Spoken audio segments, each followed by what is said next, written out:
Hello and welcome back to Hearts of Iron 3, and where we left off we were invading Sweden and we just capitulated them, and we were in a bit of a bind with Norway, and as you can see Norway is now a part of our great empire. I skipped the Norway campaign because effectively all you missed was me take up a position to about here on Sweden's border once I pushed them back into the town. I pushed up slightly to Fredrikstad and then moved into Oslo, which immediately gets you most of the way towards capitulation with them. And then from that point, all you really have to do is move out a fairly large air force, which I've moved it back to Germany, and then do a power drop onto Bergen. And that's all I did. I just did a power drop into Bergen, and then that capitulates Norway extremely quickly. And to be honest, if I didn't invade Sweden, I would have done the power drop out of here and then taken these two areas. But I'm quite a big fan of puppeting Sweden because they actually provide quite a lot of extra. Have I got any spies? I haven't got any spies in there yet, but they provide a decent amount of IC towards the war effort. So I'm a fan of taking Sweden. Because they've got a pretty sizable army, not a lot of manpower though, but by doing this we also have a strange situation. Let's see if I can do it, where we have British units randomly in neutral territory, but what makes it weirder is, let's see if I can find one. Is there anywhere?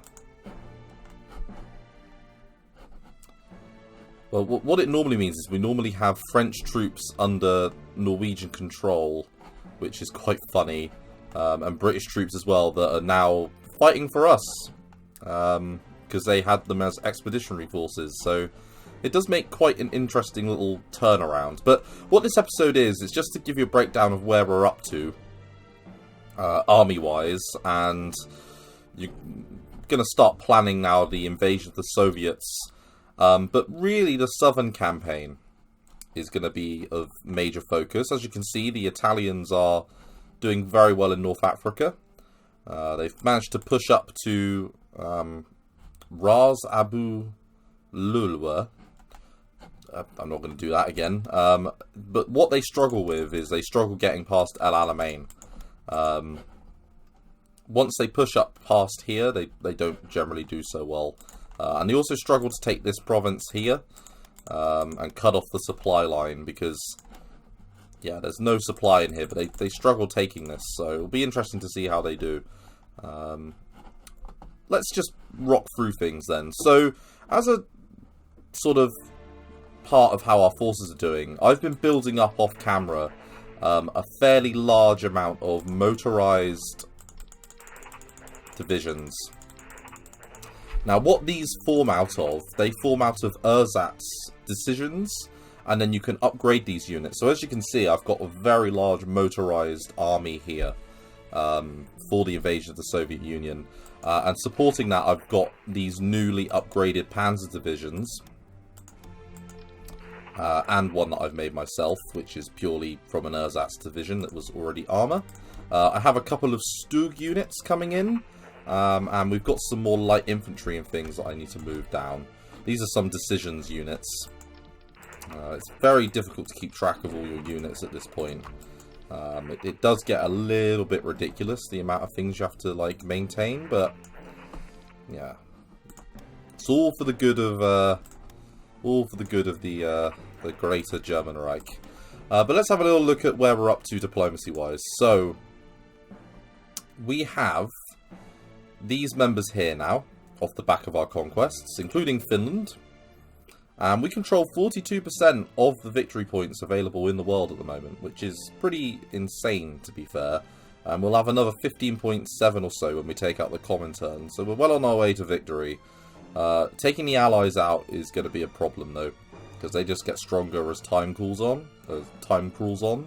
Now, from a diplomatic standpoint, we are influencing quite a few nations at the moment. So we are influencing Ireland, Portugal, the Spanish state, Bulgaria, Yugoslavia, Afghanistan, Iraq, Iran, Saudi Arabia, Turkey and Brazil.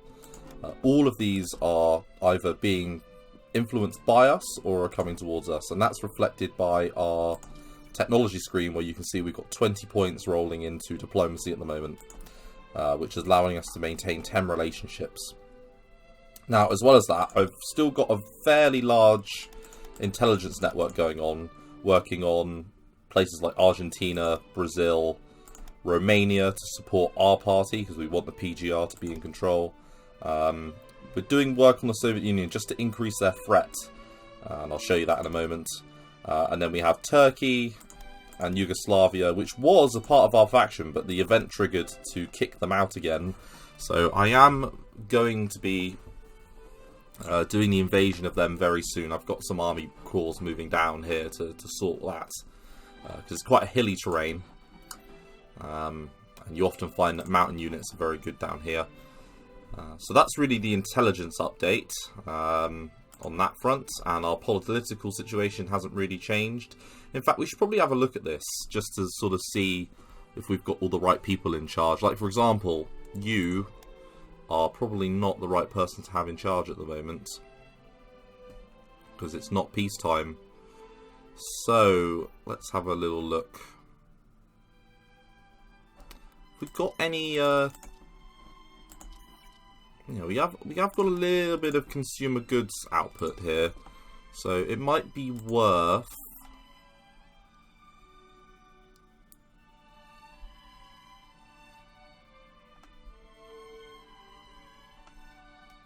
either you, Wilhelm Vanzerslot, or... The thing is, I am a sucker for a little bit of of leadership. So I am very much torn. Let's go with this guy, because we need more production than we need that at the moment. So Tot is our armaments minister, and we have Dial still in charge of our security. Frick still is a part of our head of intelligence. Now, Beolin, probably don't need you in charge anymore. Ludwig Beck is a lot of very good bonus modifiers, as does Yerdl. I mean, a 25% organisation regain rate, that is pretty immense.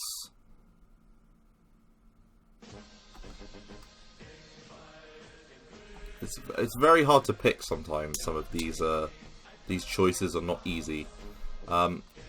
Beck or Halder or Yodel. I mean, Halder is the historical option, but he's not got all the best things.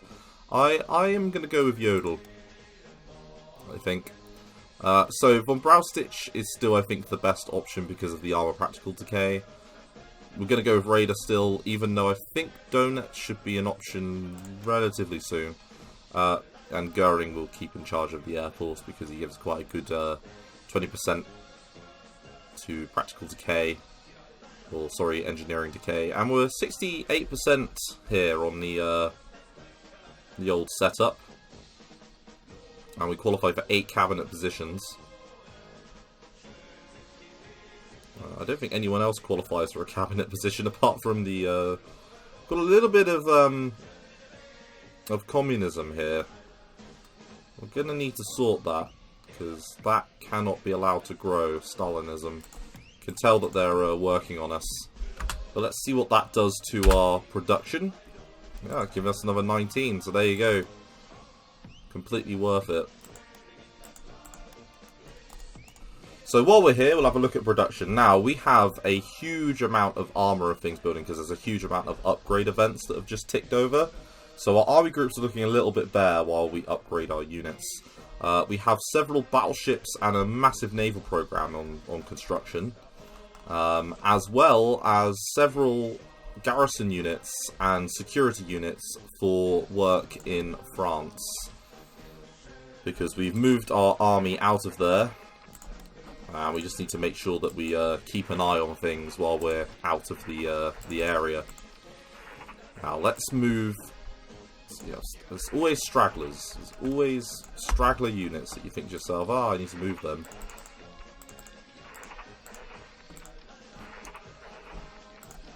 And it looks like we didn't move all of our units correctly at the time, which is a bit stupid, but oh well.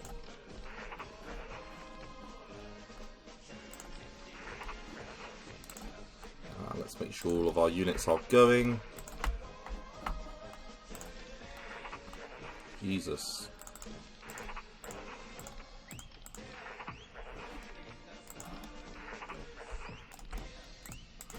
So Lodz is going to be a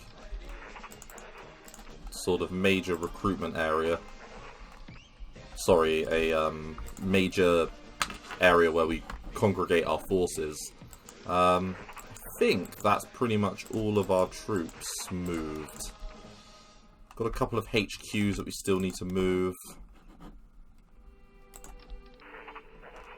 So I'll just get them going in the general direction.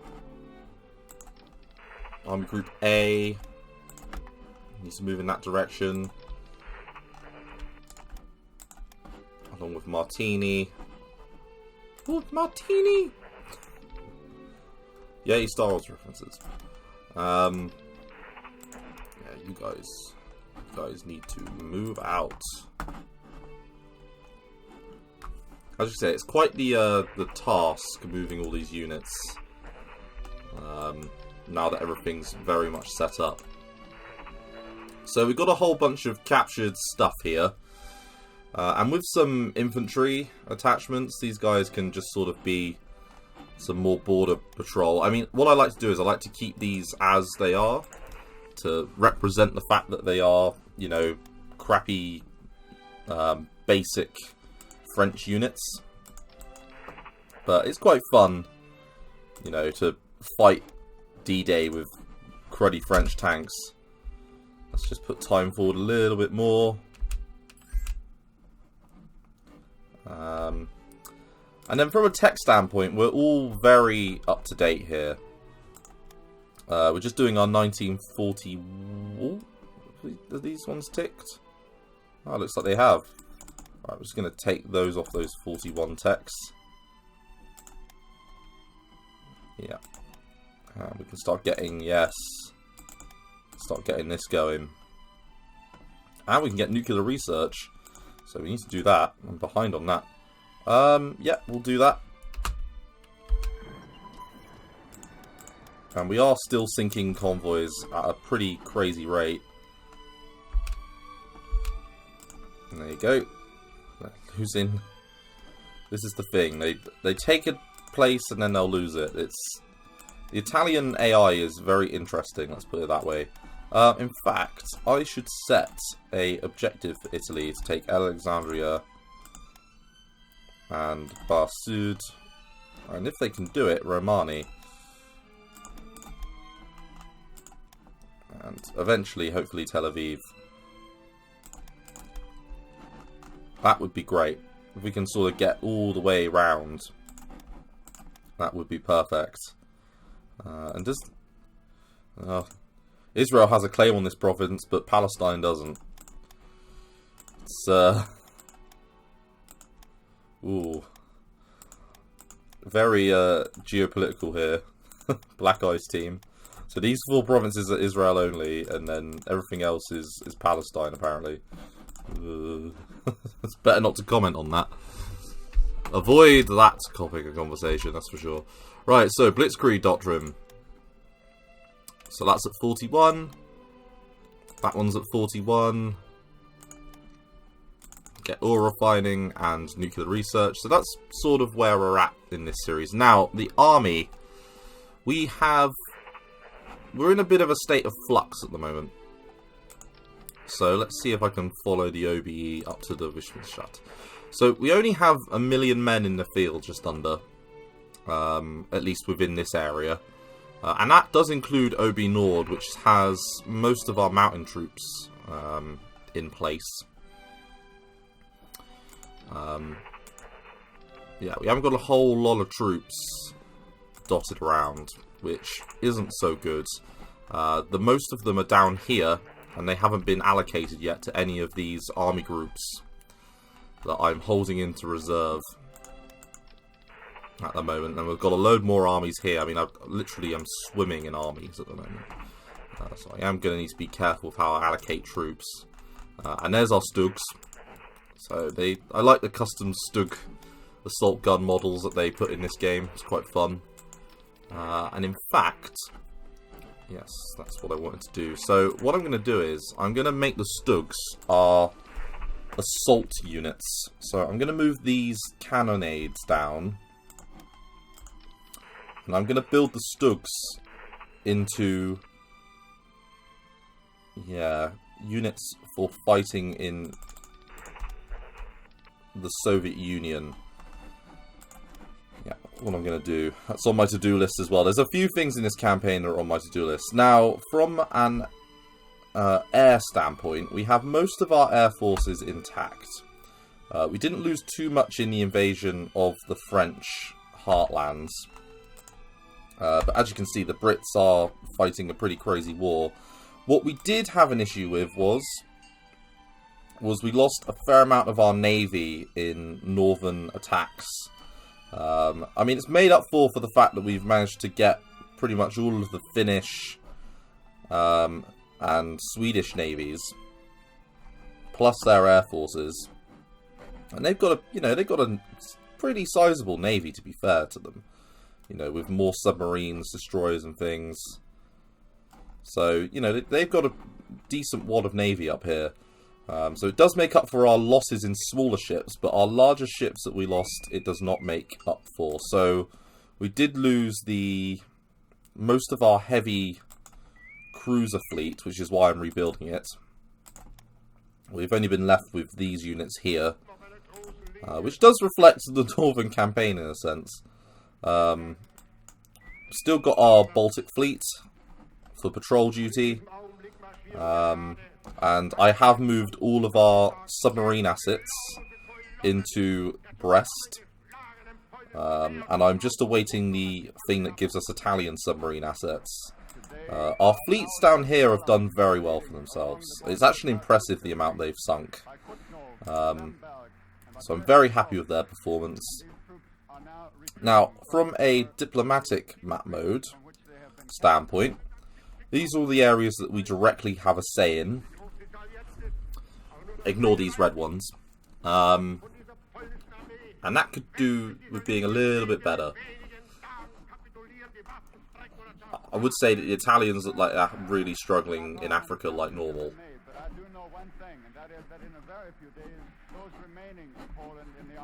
And of course, yes, the Republic of China, which is doing surprisingly well against the Japanese. This is sort of more historical than it normally goes. Normally they just win. So it's interesting to see Japan doing as well as they're doing, or sorry, as badly as they're doing. But they're starting to reach some of the more important areas now. So that will be sorted relatively quickly, I think. And as you can see, they've got quite the presence in southern Asia. And, oh, there's no infrastructure there, so you can't get through. Oh, that's interesting. I guess it seems making it too easy. So yes, and they got their navy out and things. I mean, they're doing very well. And that really is everything, to be honest. The main thing is that we do have more units than it looks like, because I need to feed these into the OPE. And I'm moving south now, and in fact I've reached the south with the majority of my units. So when you join me next, I'm going to play a little bit forwards. And when you join me next, I'm probably going to be invading Yugoslavia. Because from a strategic point, I don't think I'm going to be able to get Bulgaria into the Axis, because their neutrality is somewhat ridiculous. And I don't really understand why it's such a pain in the arse to get Bulgaria into the Axis. I often find it's easier just to puppet these two. Then it gives us more of an attack into Greece here. And then, yeah, it's Turkey, which is sort of the next bit that we're going to need to deal with. So, yeah, we'll be conquering Yugoslavia, puppeting Bulgaria, and then deciding what to do about Turkey, which isn't that far away from joining us. They're pretty close, so I might just let them live and do the invasion sort of as normal, because yeah, we've got places like Iraq that aren't that far away. Oh, and oh look, the Italians! Wow, the Italians took Cyprus. They never do that, so they're doing very well. Maybe I've buffed them too much, you know, with IC and things, because I often find you need the Italians to be buffed for them to do anything. But anyway, thank you very much for watching this episode. It's a relatively short one, because it's more just like an update, just to show where we're up to. And when you join me next, we will be probably just about to attack Yugoslavia through Romania and Hungary. So thank you very much for watching, and I look forward to seeing you in the next episode. Thanks again. Bye-bye.